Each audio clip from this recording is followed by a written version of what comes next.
இப்போ நம்ம ஈரல் அண்டு சுவரொட்டி பெப்பர் கிரேவி பார்க்க போகிறோம். அதுக்கு என்னென்ன தேவையான பொருள்னு பார்த்துடலாம். சின்ன வெங்காயம் 150 கிராம், பட்டை ஒரு துண்டு, ஒரு சின்ன சைஸ் தக்காளி, அதுக்கப்புறம் இஞ்சி பூண்டு பேஸ்ட்டு. இப்போ நம்ம செய்கிறது வந்து ஒரு 200 கிராம் ஈரல் அப்புறம் சுவரொட்டிக்கு சேர்ந்து 200 கிராம் அந்த குவான்டிட்டிக்கு நான் சொல்கிறேன். நீங்கள் அதிகமாக எடுத்திங்கன்னா அதுக்கு தகுந்தாப்பில் அளவை கூட்டிக்கோங்க. வாங்க நம்ம எப்படி செய்யலான்னு பார்க்கலாம். இப்போ நான் ஒரு குழிக்கரண்டி அளவுக்கு குக்கரில் நல்லெண்ணெய் சேர்த்துக்கிறேன். நல்லெண்ணெயில் பண்ணிங்கன்னா ரொம்ப நல்லாயிருக்கும். அது உங்களோட ஆப்ஷன் தான்.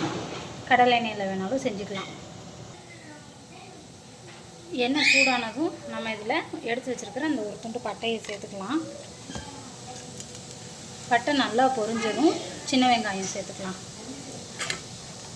சின்ன வெங்காயம் நான் எவ்வளோ பொடுசாக கட் பண்ண முடியுமோ அந்தளவுக்கு பொடுசாக கட் பண்ணிக்கோங்க.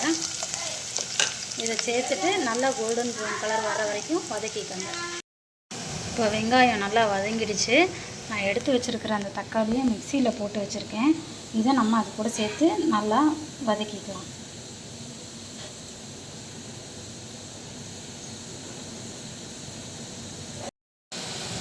இப்போ நம்ம போட்ட தக்காளி நல்லா வதங்கிடுச்சு. நம்ம இப்போ இஞ்சி பூண்டு பேஸ்ட்டு சேர்த்துக்கலாம். 1 ஸ்பூன் அளவுக்கு இஞ்சி பூண்டு பேஸ்ட்டு. பச்சை வாசனை போகிற வரைக்கும் நல்லா வதக்கிட்டு அடுத்து நம்ம எடுத்து வச்சுருக்கிற ஈரல் சுவரொட்டி ரெண்டையும் நம்ம சேர்த்துக்கலாம். இஞ்சி பூண்டு பேஸ்ட்டு நல்லா வதங்கிடுச்சு. இப்போ அடுத்து நம்ம எடுத்து வச்சுருக்கிற ஈரல் சுவரொட்டியை சேர்த்துக்கலாம்.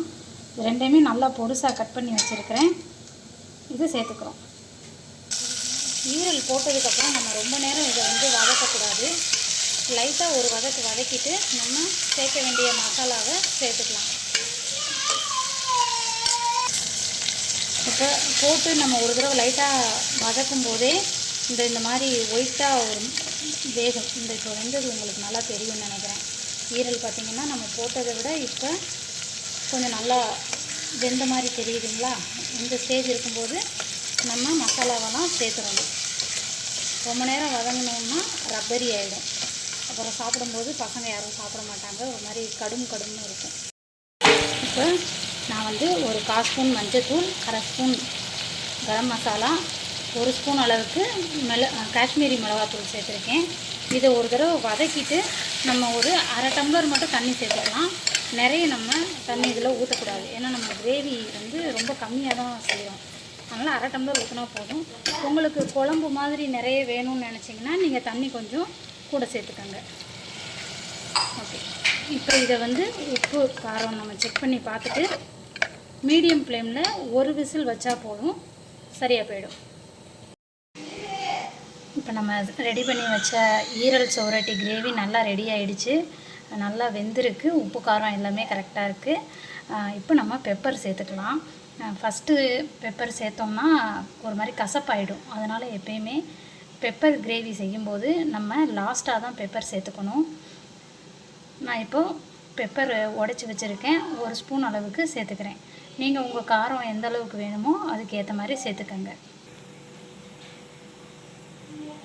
1 ஸ்பூன் அளவுக்கு சேர்த்துக்கிறேன்.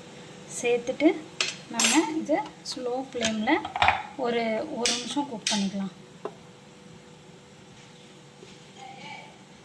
ரொம்ப கொதி விட தேவையில்லை. லைட்டாக நம்ம அது ஒரு கொதி வர்ற அளவுக்கு வச்சா போதும்.